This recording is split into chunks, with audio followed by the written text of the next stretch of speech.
Сколько осталось? 6. В Центре диагностики и консультирования с детьми работают педиатры, неврологи, дефектологи. Это единственное учреждение в республике такого рода. Любые отклонения в развитии ребенка лечат настоящие профессионалы. В этом году деятельность школы оценили на всероссийском уровне. Может быть, более детально изучали нашу работу, но мне сказали, у вас есть достижения, которые заметны, и мы их оценили. Вот таков был ответ. Изначально в своей деятельности мы себя настроили на, как я считаю, на очень правильный лад.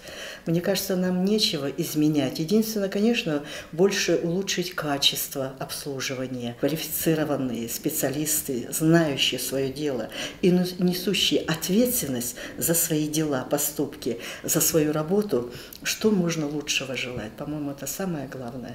Марьям Ахмадова работает в этой школе со дня ее открытия. Психолог с 3 высшими образованиями. Свою профессию считает здесь самой востребованной. Новость о том, что учебное заведение попало в число 100 лучших школ России, считает стимулом работать еще лучше. Победа в этом конкурсе является для нас не только таким приятным моментом, но и очень важным стимулом для дальнейшего совершенствования, для улучшения нашей работы. Будем совершенствоваться и дальше.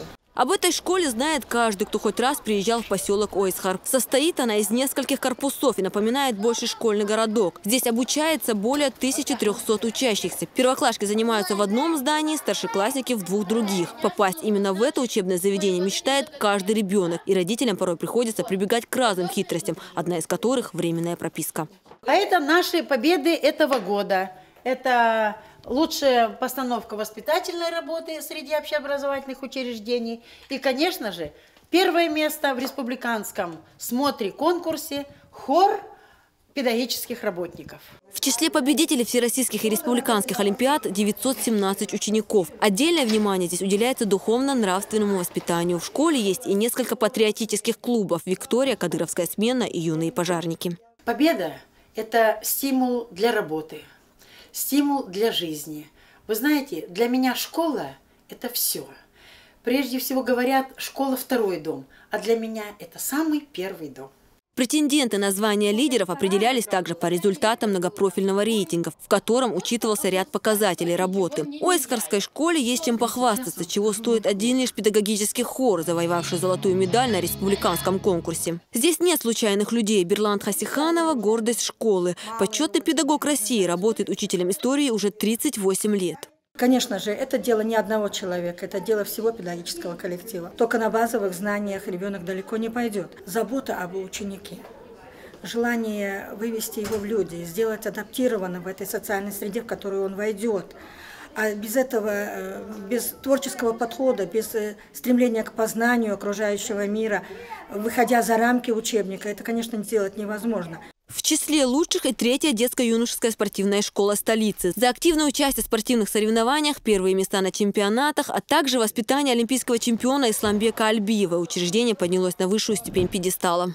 В первую очередь мы воспитываем детей. В первую очередь.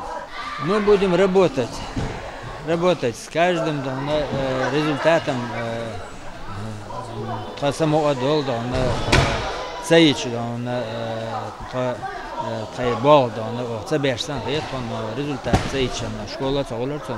Четвертое учебное заведение, которое прошло отбор и впервые за всю историю попало в топ-100 лучших школ России, 3-я средняя школа станицы Асиновская. В этом учебном заведении одними из первых в республике начали использовать интерактивные доски. Оценивала образовательное учреждение Международная академия качества и маркетинга, а также депутаты Госдумы. Помимо того, что школы были отмечены во всероссийском рейтинге, отдельное внимание уделили учредители конкурса и директорам. Все они получили почетный знак «Директор года 2014». Динара Мурадова, Халид Мавсаев, Дани Хавхаров.